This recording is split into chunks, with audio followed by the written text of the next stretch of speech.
hello दोस्तों এটা কালি নু আমার কাইট ফেস্টিভাল স্টার্ଟ হওয়া তো 2 দিন স্টার্ট হওয়া 14-15 ଜାନୁଆରୀ 14-15 ସବୁ ବର୍ଷ ହେସି ଏଇଟା ଜେଲ୍ ଛକ୍ ଫୋର୍ସି ଗ୍ରାଉଣ୍ଡରେ ହେସି ଗାନ୍ଧୀ ପାର୍କରେ ଏଇଟା କାଲିରୁ ଷ୍ଟାର୍ଟ ହେବା ସକାଳ 10ରୁ ରାତି 10 ଯାଏ ତ ସେଟିଂ ଚାଲିଛେ ବକ୍ସ ଫକ୍ସ ଟେଷ୍ଟିଂ ଚାଲିଛେ ତ ଦେଖାଉଛେ ର ଭିତରେ ହେଉଛି बॉक्स टेस्टिंग चली स्टेज रेडी हेलान इटे स्टेज है इटे कलाट दिशे ना इटा स्टेज है इटा लाइट लगुच देखा इटा लाइट लगे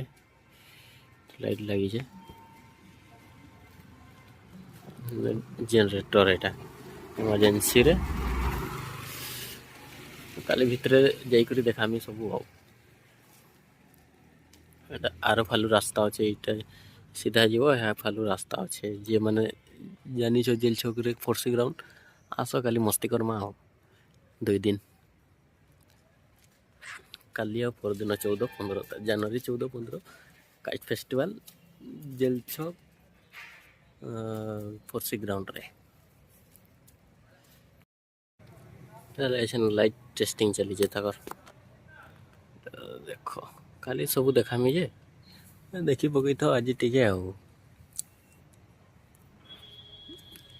लाइट टेस्टिंग चली